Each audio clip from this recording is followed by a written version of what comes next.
As it turns out, slavery is not unique to humans. There has been an animal which has been mass enslaving its own kind for centuries. No matter how bad human slavery was, and it was pretty bad, in the animal kingdom we're talking about biochemical warfare and zombification levels of slavery.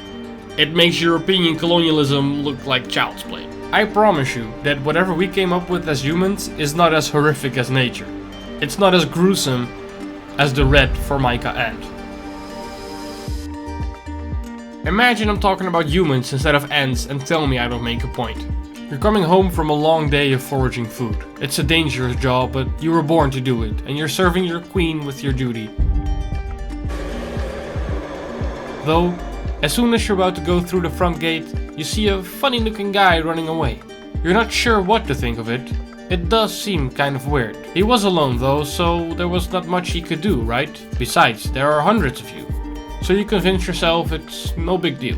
You're probably safest with your friends and family. So you go to bed and decide to prepare for another long day tomorrow. Just as you're about to doze off, you hear a rumbling in the distance. You rush outside and what you see horrifies you. Thousands upon thousands of people, looking just like the guy you saw running away a few hours earlier, are now storming your village. And is that their queen you see running amongst them? Good evening, Mr. Bond. A huge battle breaks out where you, your friends and family have to fight for their lives. Though it's a valiant effort, the invaders keep coming and they're starting to outnumber you. They are going straight for their target, your queen. You decide to rush after them to protect your queen, only to find out you are just in time to witness the ritual.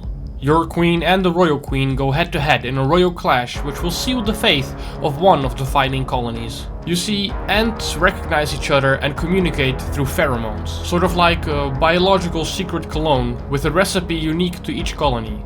And through these pheromones they learn what to do, where to go, who their friends are and who their enemies are. These pheromones are key to rule over every ant in an empire. It would be a shame if someone got a hold of this secret formula. Can I have the secret formula? No!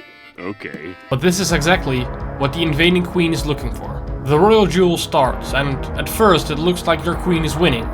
After pinning the invader to the ground, she bites her over and over.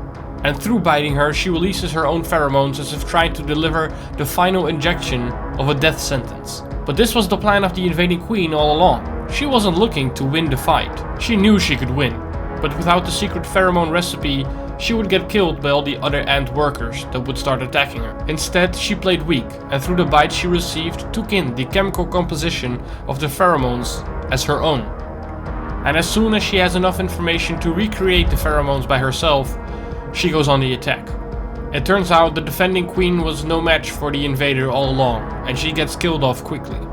With your queen killed off, the enemy queen starts to spread her own pheromone cocktail. And all the workers that were fighting to defend their home now get new instructions. Nurture the queen. Relax. Nothing is wrong. And since everyone trusts these pheromones, they stop their fight, unaware of the horrors that are about to take place. The defending queen has been killed off, and the workers have been zombified to do nothing. The attackers get new instructions from their queen. They are tasked with grabbing the eggs between their jaws and carrying them right through the front door. These are the babies of the defending colony. They are the future, their pride and everything they tried to protect. And now the invaders are carrying them straight back to their own home.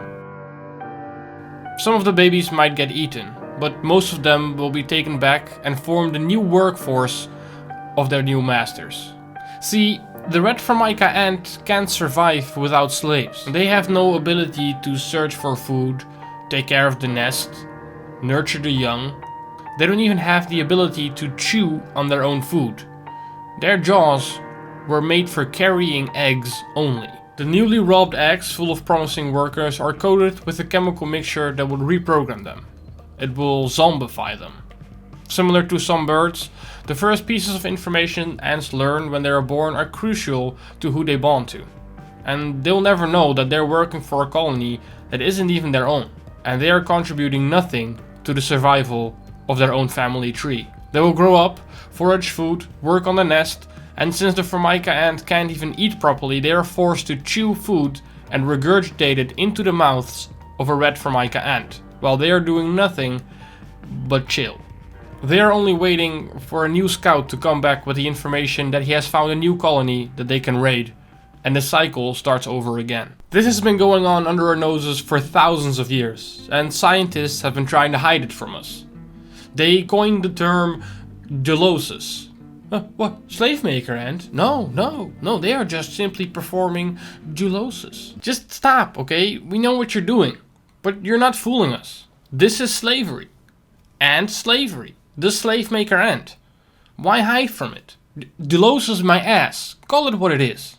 Look, nature is fucking metal, but the red Formica ant might be the...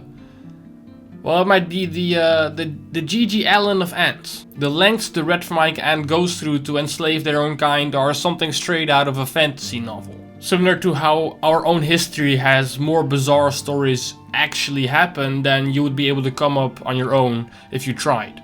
It just goes to show that if you want a truly bizarre story, you just have to look at our own reality. And that G.G. Allen guy that I was just talking about, well, if you like bizarre stories, make sure you click that video, because I guarantee you watch it and at least once be like, yo, what the fuck? Or, nah, no way. At least once. But it's probably best to just subscribe, just in case that I keep coming up with these bizarre stories, which I highly intend to. That was it for this one. Click here to subscribe, click here to watch the G.G. Allen video, or here's another video. Subscribe, video, subscribe, video, subscribe, video.